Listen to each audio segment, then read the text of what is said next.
আজকের এই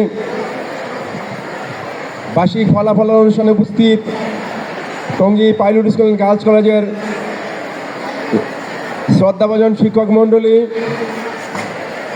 এবং সম্মানিত কর্মচারীবৃন্দ এবং আমার সামনে উপবিষ্ট আমার অত্যন্ত শ্রদ্ধাভাজন এবং সম্মানিত অভিভাবক মণ্ডলী এবং আমার প্রাণপ্রিয় শিক্ষার্থী বন্ধুরা, আসসালামু আলাইকুম। আজকে সারা বাংলাদেশে শৈত্যপ্রবাহ চলছে, বাহিরে কি অত্যন্ত প্রচণ্ড কনকনে শীত। আজকে এই শীতকে উপেক্ষা করে আপনারা এই টঙ্গী পাইলট গার্লস কলেজের এই ফলাফল অনুষ্ঠানে উপস্থিত হয়েছেন।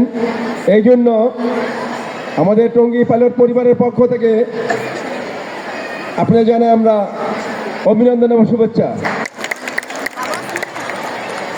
সম্মানিত উপস্থিতি, আপনারা নিশ্চয়ই অনেক অধীর আগ্রহে অপেক্ষা করছেন আপনাদের সন্তানের ফলাফল জানার জন্য।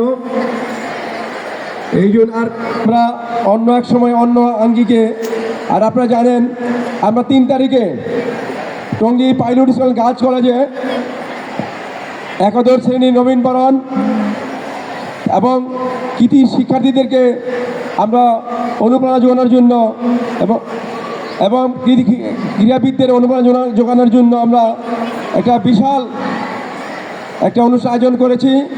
আর সারাদিন ব্যাপী অনুষ্ঠান হবে এবং বিকালবেলা আমাদেরই শিক্ষার্থী এবং দেশবরেণ্য সঙ্গীত শিল্পীদের নিয়ে একটি সাংস্কৃতিক অনুষ্ঠান আয়োজন হবে। আপনারা মেহরবানি করে সেদিন উপস্থিত থাকবেন। আপনাদের সাথে আমরা সেদিন মত বিনিময় করব, কথা বলবো। তো ধন্যবাদ, আমি আর কথা বাড়াবো না। আপনাদের সকলের সুস্বাস্থ্য এবং দীর্ঘায়ু কামনা করছি। এই আগত নববর্ষকে আমরা অগ্রিম আমরা শুভেচ্ছা জানাচ্ছি নববর্ষের। আপনারা ভালো থাকবেন, পাইলট পরিবারের সাথে থাকবেন, এই আমাদের প্রত্যাশা। ধন্যবাদ সবাইকে, আসসালামু আলাইকুম। আপনারা জানেন এই বাংলাদেশের ক্রান্তি লগ্নে আমাদের সকল মানুষের যিনি একজন দেশপ্রেমিক প্রেমিক মানুষ, তিনি জনগণের প্রত্যক্ষ ভোটে 3 বার প্রধানমন্ত্রী নির্বাচিত হয়েছিলেন এবং সর্বজন স্বীকৃত যে আজকের এই ক্রাইসিস মুভমেন্টে উনি এই দেশের একমাত্র অভিভাবক ছিলেন। আল্লাহর ডাকে উনি আজকে সকালে পরবারে চলে গেছেন।